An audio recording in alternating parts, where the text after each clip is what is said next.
ओम श्री गणेशाय नमः। ओम अच्युताय नमः। ओम अनंताय नमः। ओम गोविंदाय नमः। सर्वे गीता प्रेमियों को सादर प्रणाम के साथ जय श्री कृष्ण। अध्याय 2 सांख्य योग श्लोक क्रमांक 20। न जायते म्रियते वा कदाचिन् नायं भूत्वा भविता वा न भूयः अजो नित्यः शाश्वतोऽयं पुराणो न हन्यते हन्यमाने शरीरे। इसका अभी भाषांतर देख ले। यह शरीर न कभी जन्मता है और न मरता है तथा यह उत्पन्न होकर फिर होने वाला नहीं है।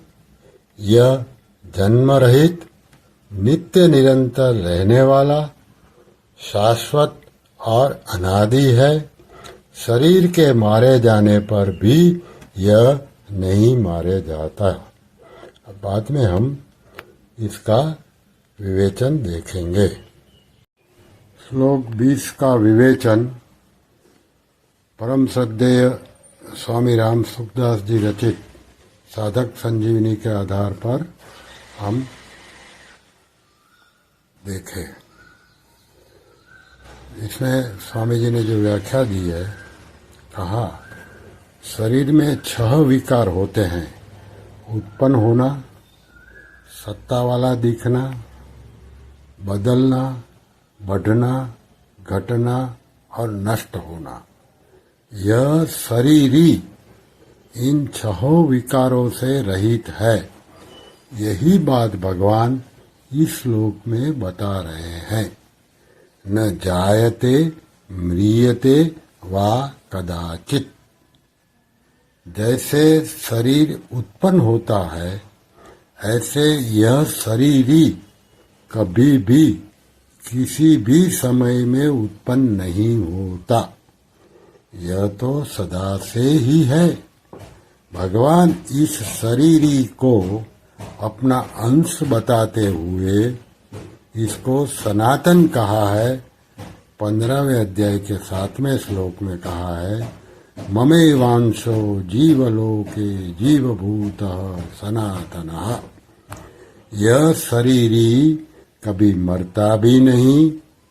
मरता वही है जो पैदा होता है, और म्रियते का प्रयोग भी वही होता है जहाँ पिंड प्राण का वियोग होता है। पिंड प्राण का वियोग शरीर में होता है, परंतु शरीरी में संयोग वियोग दोनों ही नहीं होते।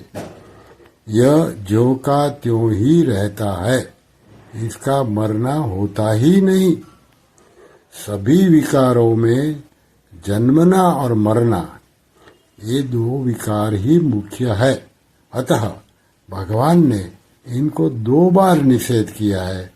जिसको पहले न जायते कहा, उसी को दोबारा अजह कहा, और जिसको पहले न म्रियते कहा, उसी को दोबारा न हन्यते हन्यमाने शरीरे कहा है। अयं भूत्वा भविता वा न भूयः। यह अविनाशी नित्य तत्व पैदा होकर फिर होने वाला नहीं है, अर्थात यह स्वतः सिद्ध निर्विकार है। जैसे बच्चा पैदा होता है तो पैदा होने के बाद उसकी सत्ता होती है। जब तक वह गर्भ में नहीं आता तब तक बच्चा है, ऐसा उसकी सत्ता यानी होनापन कोई भी नहीं कहता।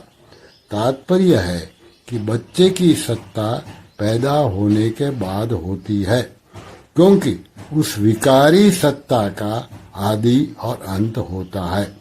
परंतु इस नित्य तत्व की सत्ता स्वतः सिद्ध और निर्विकार है, क्योंकि इस अविकारी सत्ता का आरंभ और अंत नहीं होता। अजह, इस शरीर का कभी जन्म नहीं होता, इसलिए यह अजह अर्थात जन्म रहित कहा गया है। नित्यः, यह शरीर नित्य निरंतर रहने वाला है, अतः इसका कभी अपक्षय नहीं होता। अपक्षय तो अनित्य वस्तु में होता है, जो कि निरंतर रहने वाली नहीं है। जैसे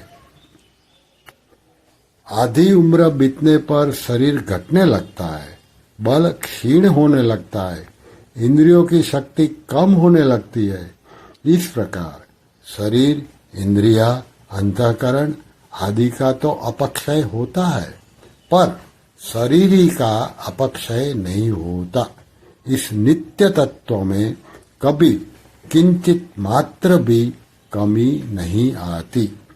शाश्वतः, यह नित्य तत्व निरंतर एक रूप एक रस रहने वाला है।